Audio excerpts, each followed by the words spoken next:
देखो, एक बच्चा कहता है सर मैं एनसीईआरटी 10 बार पढ़ चुका हूँ, सर एनसीईआरटी में 15 बार पढ़ चुका हूँ, फिर भी क्वेश्चंस गलत हो रहे हैं। जैसे मैं डिप्रेशन में हूँ, ठीक है, आप बहुत पॉजिटिव थे। आप एक नीट एस्पिरेंट होते, अभी 5 मंथ बचा है नीट का, आप कैसे पढ़ना स्टार्ट करते? सर आप टाइम के अकॉर्डिंग डिसाइड करके पढ़ते या फिर टॉपिक के हिसाब से पढ़ते? कभी कभी बच्चा ओवर कॉन्फिडेंस में चला जाता है, ये सिलेक्शन के रुकने का एक बहुत बड़ा कारण होता है। दो बातें बोल रहा हूँ बच्चे, ध्यान रखना। फिलिंग द ब्लैंक्स अब तक नहीं आए, आने की पूरी प्रोबेबिलिटी है।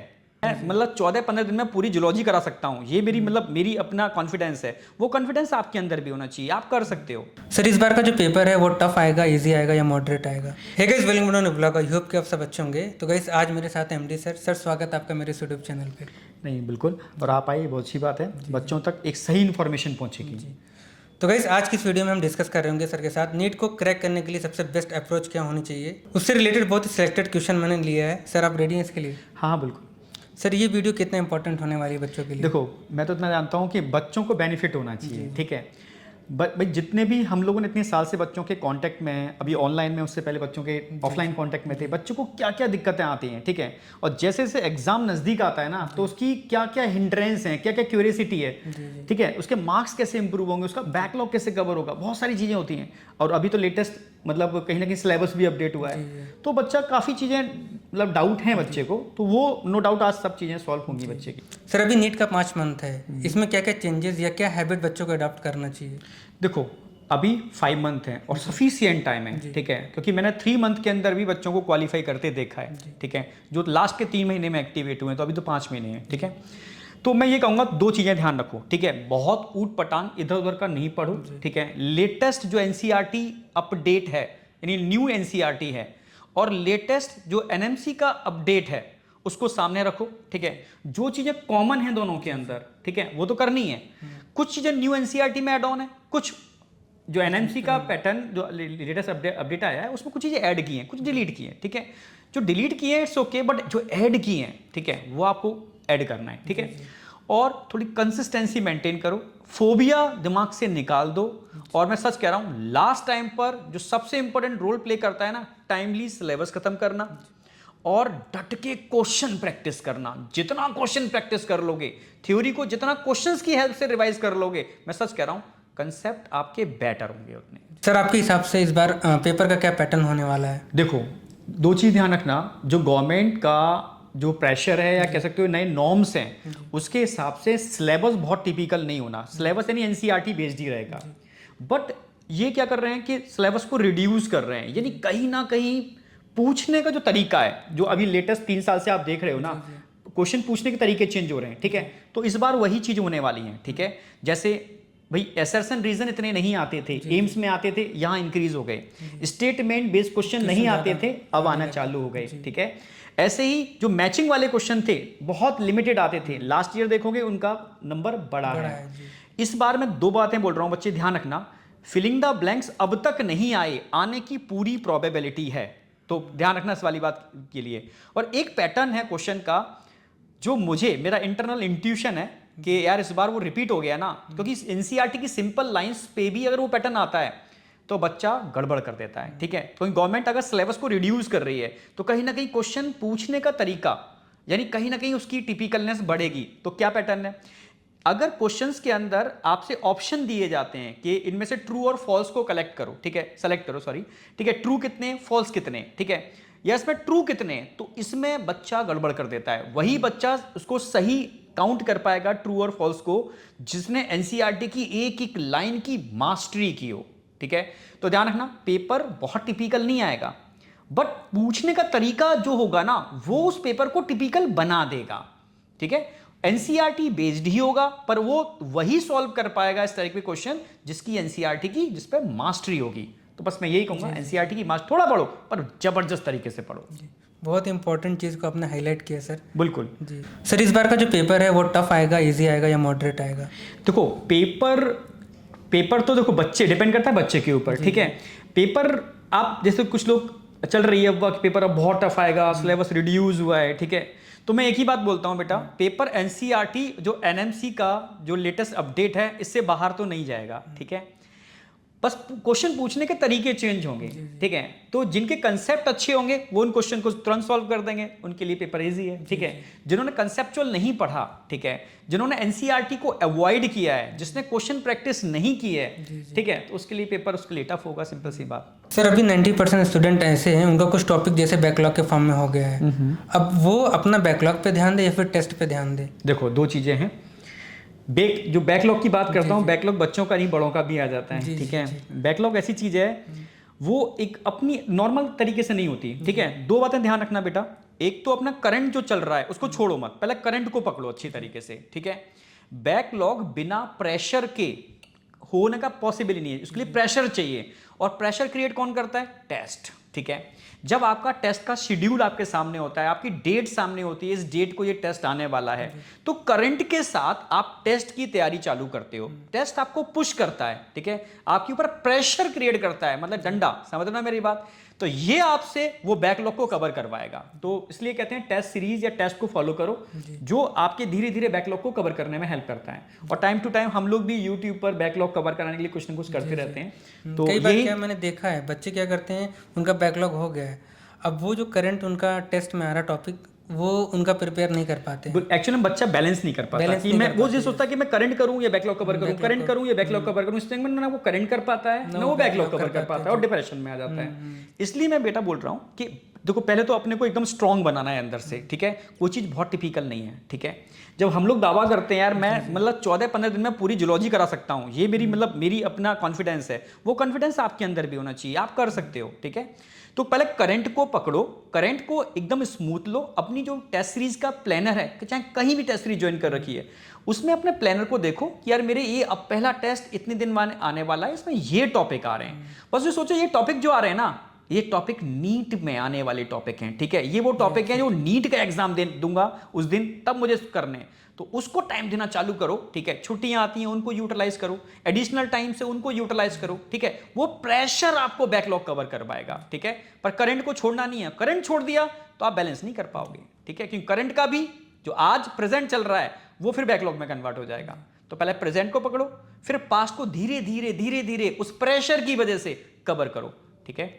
सर इस टाइम थ्योरी पे ज़्यादा ध्यान देना चाहिए फिर क्वेश्चन प्रैक्टिस ज़्यादा करना चाहिए? देखो पहले तो थ्योरी पे ध्यान देना पड़ेगा, क्योंकि जब तक कंसेप्ट आपके क्लियर नहीं है तो डायरेक्ट क्वेश्चन प्रैक्टिस कैसे करोगे, ठीक है। तो पहले तो अपने सिलेबस को अच्छी तरीके से कवर करो, ठीक है। और साथ साथ में मैंने बताया ना क्वेश्चन प्रैक्टिस जरूरी होती है कि आपने थ्योरी पढ़ी, ठीक है, अब उसको क्वेश्चन के फॉर्म में प्रैक्टिस करो जिससे थ्योरी पर कमांड अच्छी हो।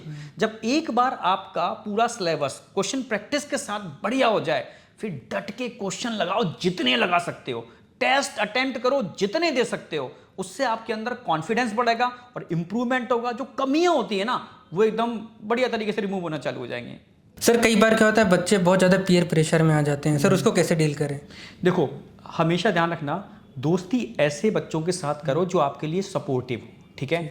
आप जो भी पढ़ो उनसे डिस्कशन जब होता है तो कभी ये मत सोचना कि कई बच्चे ऐसे हैं जो 4 साल 5 साल से तैयारी कर रहे हैं, कई बच्चे ऐसे हैं जो फ्रेशर है, तो कंपैरिजन मत करो, ठीक है। जहां पर भी कंपैरिजन होता है वहां डिप्रेशन आता है, ठीक है। बस आपका अपने संग प्रॉमिस होना चाहिए कि ये मेरा नीट का सिलेबस है, ठीक है। इस सिलेबस को टाइमली मुझे फिनिश करना है, क्वेश्चन प्रैक्टिस करनी है, एनसीईआरटी से बाहर क्वेश्चन नहीं आते, ठीक है, मान के चलो, ठीक है। और उतना आप कर लोगे ना, सिलेक्शन हो जाएगा, पक्की बात है। पर गलती कहां होती है, बच्चा पूरा पढ़ लेता है, उसकी प्रैक्टिस नहीं होती, स्पीड नहीं होती उसकी क्वेश्चन करने की।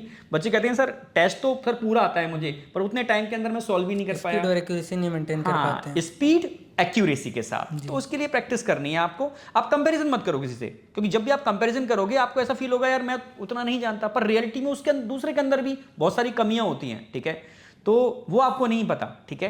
तो आप अपनी जो बेटरनेस है, अपनी जो मतलब खूबसूरती है, जो अपनी क्वालिटी है, उस पर फोकस करो, ठीक है। आज जो क्या हो रहा है एटमॉस्फेयर में उससे फोकस मत करो। इतने सारे बच्चे हैं जो मैं देखा कि एकांत में पढ़ते हैं, उन्हें कोई मतलब नहीं दुनिया से, ठीक है। और बस वो अपनों का उनका टारगेट है कि मेरा टेस्ट, ये टेस्ट को डेट है, ये सिलेबस है, ये बस मेरा गोल है, बस इतना है।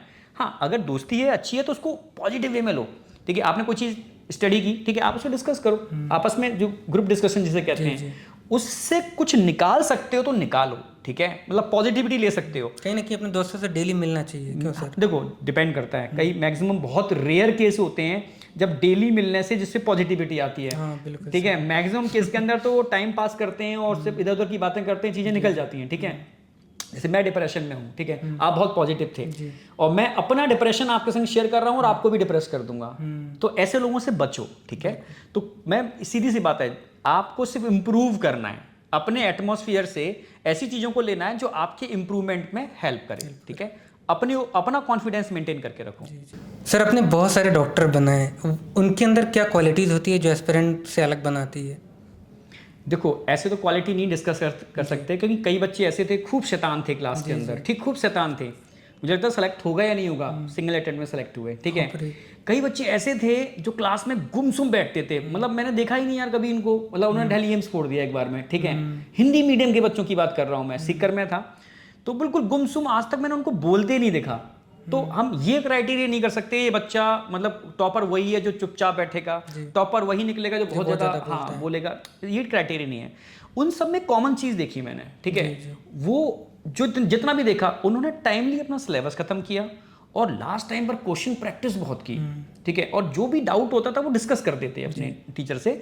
तो ये मेरी कॉमन चीज़ जो मैंने कंक्लूड निकाला कि बच्चा अगर टाइमली सिलेबस खत्म कर ले, लास्ट टाइम पर क्वेश्चन प्रैक्टिस पर ज़्यादा फोकस करे और टेस्ट ज़्यादा से ज़्यादा दे, तो यार मुझे नहीं लगता कोई इसको मतलब ये मेन चीज़ है। और सेल्फ कॉन्फिडेंस सबसे इंपॉर्टेंट है, सेल्फ कॉन्फिडेंस उसको कम नहीं होने देना कभी। सर कोई ऐसा बच्चा हो जो क्लास में बहुत ज़्यादा मस्ती करता हो, बहुत ज़्यादा डाउट पूछता हो, और उसकी क्या गलती की वजह से उसका सिलेक्शन नहीं हो पाया? देखो कभी कभी बच्चा ओवर कॉन्फिडेंस में चला जाता है, ये सिलेक्शन के रुकने का एक बहुत बड़ा कारण होता है। कभी कभी बच्चा अपने को ओवर कॉन्फिडेंस ना अंडर कॉन्फिडेंस मतलब कह सकते हो ना कि अपना मतलब अपने ऊपर उसका फेथ नहीं होता, जानता बहुत अच्छा है, कहीं ना कहीं वो डीमोटिवेट रहता है, कहीं ना कहीं मतलब उसका अपना कॉन्फिडेंस नहीं आ रहा। तो ये भी एक बहुत मतलब ना तो आपको बहुत ऊपर होना है ना बहुत नीचे, बैलेंस करो, ठीक है। अपने ऊपर कॉन्फिडेंस मतलब रखो, ठीक है। अपने सिलेबस को बस सिंपल सिलेबस है, एनसीईआरटी बेस्ड सिलेबस है, उसको प्रॉपर करते जाओ, उसको क्वेश्चंस के फॉर्म में उसको रिवाइज करते जाओ।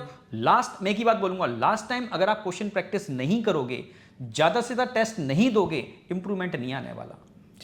सबसे बड़ा फैक्टर है, सबसे बड़ा फैक्टर है। सर बायोलॉजी को रिवाइज करने का सबसे बेस्ट तरीका क्या है? देखो एक बच्चा कहता है सर मैं एनसीईआरटी 10 बार पढ़ चुका हूँ, सर एनसीईआरटी में 15 बार पढ़ चुका हूँ, फिर भी क्वेश्चंस गलत हो रहे हैं। खाली एनसीईआरटी रीड करने से कभी आपकी मास्टरी नहीं होगी। एनसीईआरटी के एक एक पैरा पर अगर कमांड करनी है ना, तो एक एक पैरा को समझो, उसको देखो, जब भी पैरा पढ़ो उसको फ्लो डायग्राम में कन्वर्ट करो, ठीक है। फिर उस पैरा से रिलेटेड क्वेश्चन जो आप लगा सकते हो वो क्वेश्चन लगाओ, जिससे उस पैरा पर आपकी पकड़ बनेगी। मैं हर बार बोल रहा हूं, क्वेश्चन नहीं लगाओगे, समझ रहे हो, कमांड नहीं आएगी, ठीक है। तो यही तरीका है, एनसीईआरटी के एक एक पैरा को फ्लो डायग्राम में कन्वर्ट करो और उस पर क्वेश्चन लगाओ, जितने क्वेश्चन लगा सकते हो, सबसे बेस्ट तरीका है। सर अगर आप एक नीट एस्पिरेंट होते, अभी 5 मंथ बचा है नीट का, आप कैसे पढ़ना स्टार्ट करते? देखो 5 मंथ है, पहले तो मैं अपने ऊपर मुझे सेल्फ कॉन्फिडेंस होना चाहिए, यार टाइम है मैं निकाल सकता हूँ, ठीक है। फिर 2 तरीके हैं, या तो मेरा सिलेबस कंप्लीट हो गया है, नहीं हो गया जो भी है, फिर मैं एक टेस्ट सीरीज को फॉलो करूंगा, ठीक है। पर्टिकुलर शेड्यूल को फॉलो करूंगा जो एक पुश करेगा मुझे कि यार इस दिन ये टेस्ट आना है, इस दिन ये टेस्ट आना है, और अपनी सारे सिलेबस को अपने सामने रखूंगा और अपने छोटे छोटे गोल बनाऊंगा कि ये मेरा टेस्ट 4 टॉपिक आ रहे हैं, मुझे पूरे सिलेबस से मतलब नहीं है, ये 4 टॉपिक मेरे इस टेस्ट में आ रहे हैं, ये मेरा गोल है। इस छोटे गोल को अचीव करने के लिए मैं मोटिवेट रहूंगा कि मेरा बस गोल एक ही है, ओनली 4 चैप्टर, ठीक है। तो बस उस गोल को मैं जुट जाऊंगा उस गोल को लेने के लिए, और जिस दिन मेरा गोल अचीव होगा वो टेस्ट होगा, फिर अगला गोल, फिर अगला गोल। तो 6 मंथ के अंदर मैं अपने बहुत बढ़िया तरीके से गोल डिसाइड कर सकता हूँ। छोटे छोटे गोल बना करके मैं बड़ा गोल ऑटोमेटिकली डिसाइड कर लूंगा। पर अगर मैं बड़ा गोल पहले से सोचना चालू कर दूंगा ना, तो कहीं ना कहीं निगेटिविटी, डिप्रेशन, क्या मैं कर पाऊंगा, क्या मैं नहीं कर पाऊंगा, उससे क्या है, बहुत बच्चे के मन में आती रहती है। हाँ, तो उससे क्या है ना, आपका वो मतलब वो एनर्जी लेवल यूज नहीं हो पाता जो आप एक्चुअल में कर सकते हो। सर आप टाइम के अकॉर्डिंग डिसाइड करके पढ़ते हैं या फिर टॉपिक के हिसाब से पढ़ते हैं? मेरे को टाइम के हिसाब से कभी पढ़ाई नहीं होती, मैं साफ साफ बोल रहा हूँ, ठीक है। अपना टारगेट इतना बनाओ कि यार ये मुझे टॉपिक खत्म करना है, ठीक है, समझ रहे हो ना, कि मुझे टॉपिक खत्म करना है, आज मैं टॉपिक खत्म करके ही उठूंगा। ये अपना थोड़ा सा एक ना हट पैदा करो, आज मुझे इतना टॉपिक खत्म करना है, और गोल ऐसे मत बनाओ कि यार वो इम्पॉसिबल हो, समझ रहे हो, गोल छोटे छोटे बनाओ, ठीक है। और हट होना चाहिए कि यार इतना खत्म करके ही उठूंगा, तो वो चीजें हो जाएंगी। सर कोई लास्ट टिप देना चाहोगे आप बच्चों को? बस मैं तो एक ही बात बोलता हूँ बच्चों से, अपने ऊपर विश्वास कभी कम मत होने देना। कॉन्फिडेंस बहुत जरूरी है, समझ रहे हो? कहते हैं ना, मन के हारे हार है और मन के जीते जीत। मैं ये साइंटिफिक है, ठीक है। आप अगर मन से सोच लोगे कि यार ऐसा नहीं कर सकता मैं, तो भगवान भी आ जाए ना, आप नहीं कर पाओगे। और कितनी भी विपरीत परिस्थिति हो ना, और आप सोच लो कि मैं ऐसा क्यों नहीं कर सकता, क्या जो करने वाले हैं कोई बाहर से थोड़ी ना आए, ठीक है। तो मैं अगर पॉजिटिव थॉट है ना, और आप सोचते मैं कर सकता हूँ, तो यार कोई रोकने वाला नहीं है, ठीक है। बस कंसिस्टेंसी मेंटेन करो, एक सही स्ट्रेटेजी फॉलो करो, एक सही रूट पकड़ो, ठीक है, तो यार 100% कर जाओगे। ठीक है, thank you so much sir. ठीक है ना।